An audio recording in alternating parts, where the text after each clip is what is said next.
So you're seeing all these seemingly super rich influencers like living on a beach somewhere tropical, going out to eat at fancy restaurants, and like working out all day at wellness clubs, partying on rooftops, and living in villas that look like 5-star resorts. And you might start to wonder, how the fuck is everyone suddenly so rich? Here's the secret. They're not. At least not in the United States of America. But they have figured out the literal cheat code to living like the top 1% right now. Hi, I'm Steph. I lived in Southeast Asia for about a year, and I got to experience what it's like to feel like a really rich person. And someone who grew up in a very middle-class family in the United States, this was a really amazing feeling. Like getting to actually go to restaurants and just like order whatever you want without looking at the prices. Same thing at the grocery store, just like putting a bunch of stuff in your cart, and the only thing you're worried about is like the quality of ingredients. You're not looking at the price tag and what's on sale. And then getting to have like massages and facials and these spa treatments that you may have had like once a year for your birthday in the US, but you can get them weekly in Southeast Asia.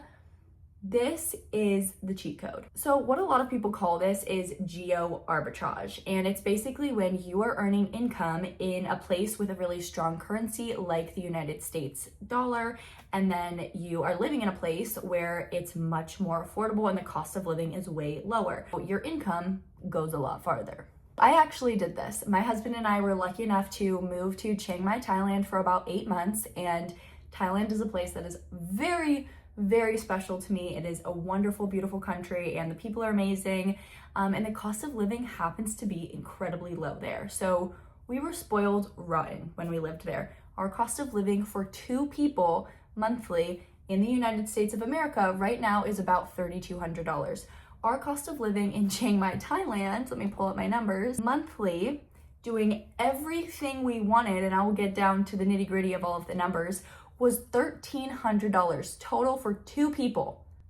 I'm not saying it's gonna cost $650 to live like a queen in Thailand as like a one person, because obviously we were splitting like the cost of transportation and gas and even a lot of our food, and then of course rent. So I don't think it would be a 50-50 split if you were just one person, but certainly you could live an amazing life over there for about $1,200 as a single person, which is fucking crazy. I also just want to take a second before we get more into this video to recognize the fact of how privileged we are as United States citizens and how spoiled we are really to be able to even like think about taking our income and moving to a different country where we can live for cheaper. The fact that we're even considering that, the fact that we even have the opportunity to buy a plane ticket and to do that is huge. And I am like, the privilege is not lost on me. I am very, very well aware of the privilege that it takes to be able to do something like this and to make decisions on where you want to live. That is not lost on me. The fact that this is even a conversation is wild,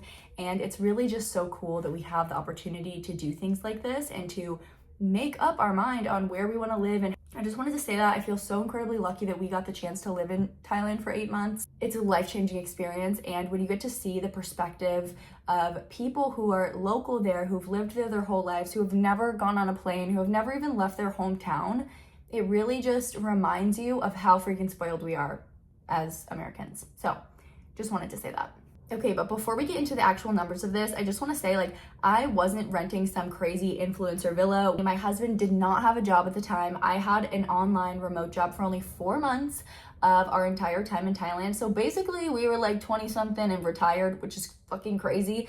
And part of the reason we came back was that we felt like meaningless, but that is for a different video. Here's literal examples of people that I met that were living abroad and like what they were actually doing. So you can get like, instead of thinking about it hypothetically, you can see real life examples.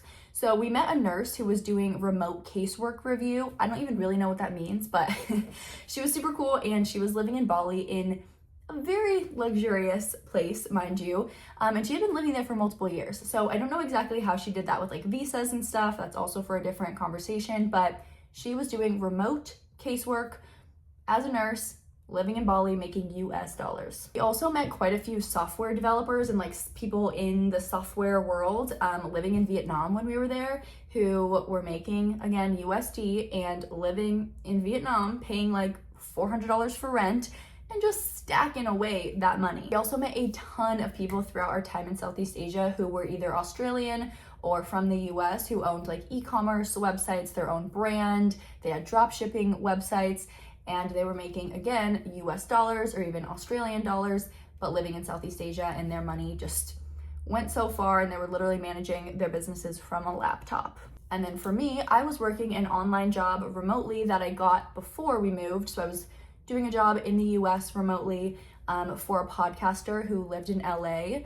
I never lived in LA. I met her in person a few times at like events and stuff, but I did all like customer service, back-end community management for her courses that she put on. And I also did some social media stuff.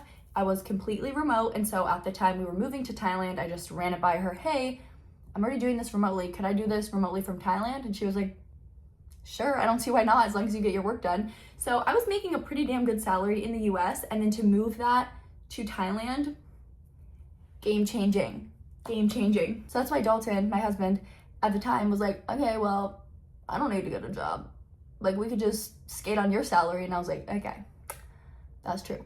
So the math is really not complicated once you see it all laid out. Like, if you're making $4,000 a month in the US and your normal cost of living here would be like, say, $2,500, but then you move to Southeast Asia and your monthly cost of living is $800, you didn't get a raise, but it sure as shit feels like it. So the real question here is not how are all of these influencers and people so rich? It's actually, what would my ideal living situation be? And how could my income go way farther somewhere else? This obviously only applies if you have some sort of online income or something that you can do remotely. But at this stage in 2026, there are so many ways to make money online. It's not even funny. So we'll have to do a separate video about the different ways that people make money online. If you're interested, drop a comment down below. But if you have any sort of job that you can do remotely, your dollar could be going so much farther in another country than it is here. Because the cost of living in the US now is just stupid. Okay, so let's get into the actual numbers and why we chose Chiang Mai over a bunch of other places in Asia. We have been to Da Nang, Vietnam, Hoi An, Vietnam, Ho Chi Minh City, Vietnam. We've been to Bali, and we went to like Uluwatu and Ubud, all of Thailand. I've spent a lot of time in Bangkok, Krabi, Phuket, Koh Samui, and obviously Chiang Mai. Chiang Mai specifically for me was a very spiritual place that I was really connected to, and I had actually been there back in 2018 with my mom and grandma, and I just fell in love with that city. It's such a special place. They have literally everything you could ever want, except for a beach. So if they had a beach, I would probably live there for the rest of my life. The fact that they don't have a beach is such a bummer. They have all different types of food, like international cuisine of all sorts. They have fancy high-end malls that like have every sort of luxury brand you could want, with like full 3D cinemas, have wellness spas, wellness resorts, a ton of expats that live there. So there's a huge expat community with like yoga classes and pottery classes and meetups and hangouts like all going on around the city. It's also a very artsy city. Like, I find Chiang Mai to just be like a little bit more hipster and like artsy than a lot of other places in Thailand. So I personally love that. The city is very colorful and vibrant and like artistic. And my favorite thing is that not only is there that Thailand essence of the beautiful green mountains and like hill tribes and temples within the jungle, but then there's also this vibrant, booming city with night markets and shopping and everything you could want. Like, it literally is a city that has it all. But that is personally why we chose it. It also doesn't, hurt the fact that it is very affordable to live there. Okay, so let's get into the cost. So I'm gonna put on a map where exactly we were living in Chiang Mai, like the general location of it, because I think that is important to note too, how close we were to the actual city center. We were super close to like cute little walkable neighborhoods. We had restaurants and coffee shops nearby. We got to walk like these beautiful green streets every single day. We were also only 15 minutes driving from the city center where like everything is going on. And then we were 20 minutes away from Doi Inthanon and Suthep and all these places with beautiful green tropical jungle vibes. So we really got to have it all. Our cost of living to live in this apartment right here, which was in a really beautiful neighborhood, it was a 1-bedroom, 1-bath. It had a small kitchen, a full-size fridge, which is a big deal in Asia, and a really comfortable, just like new building that had really wonderful people working there. It had a gym that overlooked the pool. The pool was a huge selling point for me because I'm a bitch who loves a view, and this pool and the view from our bedroom was incredible. Like, it literally looked out over Doi Inthanon, it looked out over the mountains, the jungle, and you just got that really beautiful green view every single morning, especially when it was raining. Oh my God, it was so pretty. To live in this place with the gym included, utilities included, everything included, was $420 a month. $420 a month. Bitch, what? It's honestly hard to not move back. Like, every single day I'm like, why are we in the USA? I tell my mom every time I see her, you are so lucky that I love you. You better really just like cherish and worship the ground I walk on, because if I didn't love you so much, I would be here.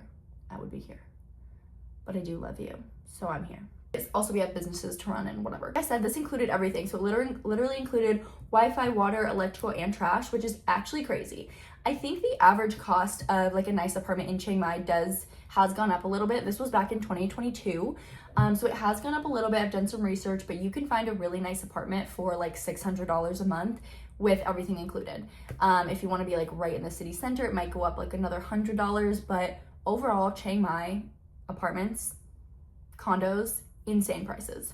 Okay, next let's go into our most expensive item of the monthly expenses, which is food. I think one of the number one things that I miss about Thailand is literally eating like a queen every single day. Like, I don't know how I didn't gain so much weight. I actually lost weight. I don't know how, but we were eating out 3 to 4 times a day and getting literally whatever the hell we wanted, whether it was at a cute cafe, a little street vendor, a night market, a fancy restaurant. Like, we were just balling out, and we never eat out in the US. I think we probably eat out like once a week, if that.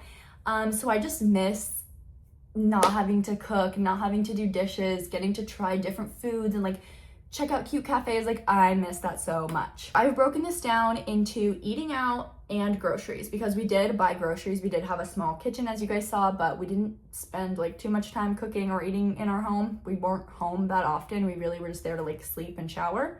On average, we would spend about $100 a month on groceries. And honestly, the reason that's even $100 is because the stuff we were buying was typically things that are a little bit pricier in the grocery stores there, like Italian olive oil. Dalton loves his raw goat's milk, so like that type of stuff is pricier. Also like fancy chocolates, like certain things that you could only really get at a grocery store, that's what we would be buying there. So the price did go up. Also, we would always buy big jugs of water at the grocery stores.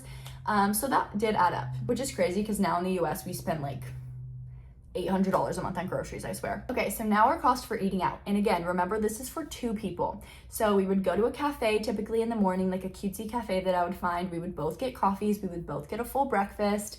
Then we would go to lunch at either like a street vendor or like a little market or another cafe vibe. Then we would go either for dinner, we would either do a night market, which was our favorite, or we would go to like a fancy restaurant. So it kind of varied throughout. You could probably say it's 50-50. 3 meals a day, 2 people. Our average cost per month was $490. This to me is just mind-boggling, especially since it was our most expensive line item every month, and it's not even $500. Like, now we'll go out to eat like for lunch in the US, and it's easily $30 for 2 people. Lunch there was like $8 maybe, included drinks, included a little dessert snack. I miss it so much. Here's like some general prices you can expect if you're going out to like a street vendor or a night market versus what you would pay if you were going out to like a cute cafe or a restaurant. So as you can see, it's insanely affordable and the food is bomb.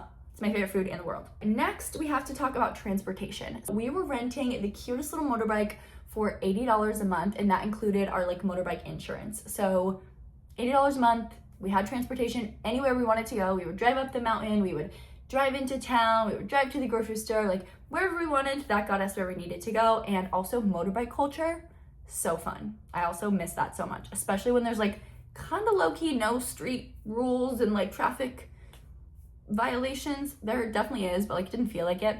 And we would just be driving up on the sidewalks, parking wherever you want. Like, it's so chill there. So that was just super fun. Our gas averaged about $20 a month. I honestly think I upped this a little bit, but on average about 20. Okay, for like toiletries, supplements, health stuff, that type of thing, I spent about $50 a month. And again, I think this is really coming from like, I was buying a lot of supplements when we were there because I was having some health issues. That's for a different video.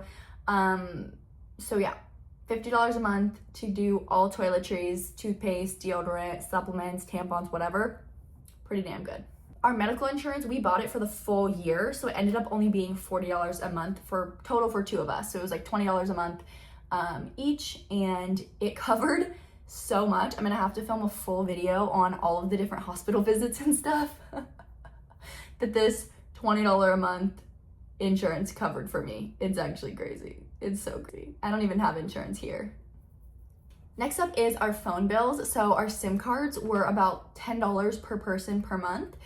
So it came out to about $20 a month. And this was the best way to do it. So we had local Thai SIMs, which just meant we could only message like friends and family back home if we were on Wi-Fi, or if we were messaging them from like WhatsApp. We could call and communicate with each other and with local Thai businesses and Thai vendors through our phone. And then my favorite line item is spa treatments. So we were getting about 4 massages a month each, so like 1 a week.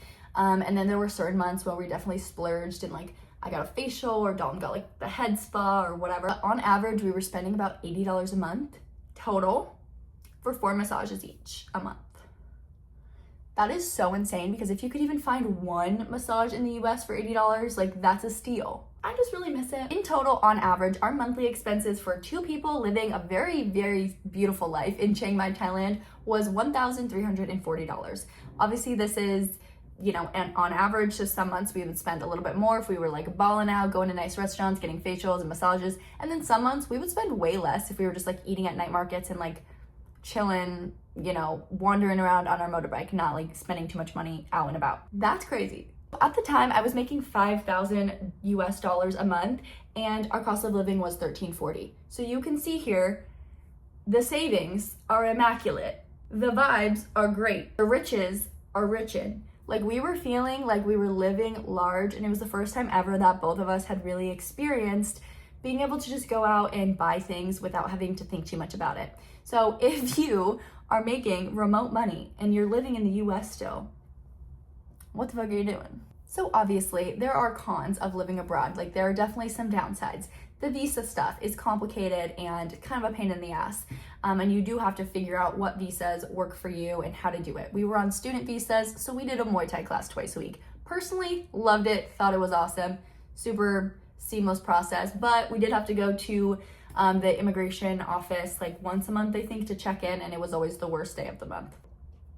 Also, if you have a kid, that's a lot harder. I'm sure living abroad is not easy with a child, so that might not be for you. If you are someone who doesn't make a remote income and you can't figure out a way to make online money, I get why that wouldn't be for you either. If you're in serious debt, maybe don't move abroad, but then also maybe you should, because you would be saving money if you were living abroad. So just some things to consider. Definitely the 2 biggest cons for us was being away from family and friends, and then the language barrier for certain things. So there was a point, I think like 6 months in, where we realized we had only had really deep, meaningful conversations with people outside of each other at like 2 different expat events. Otherwise, it was mostly just transactional or very short conversations with the local people, because we can't speak their language fluently and they couldn't speak ours necessarily fluently either. So that did become a little difficult. If we ever moved back, we would definitely make it more a point to be more plugged into the expat community so we could make friends. We would make sure to learn Thai better so we could actually speak to the locals more fluently. But the hardest one was being away from our friends and family, especially family.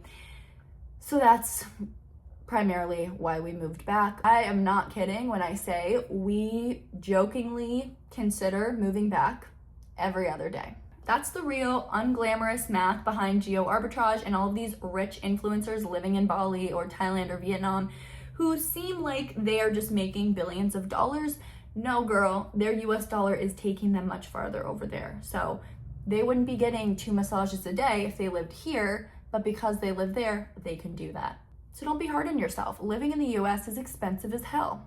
If you liked this video, please let me know down below if you want to see more of this. I love talking about like geo-arbitrage and just different ways of living and spending your money because it's so fascinating to me that we are in a time in history, especially as spoiled Americans, unfortunately, that we have so many choices. We have so many options about how to live, what type of lifestyle we can live, and really it's all about just making it work for you and thinking about like what you want your daily life experience to be and then moving towards doing that and creating that possibility for yourself. There are endless ways to live and nothing is right or wrong, and just because everyone around you is living a certain way doesn't mean that you also have to live that way.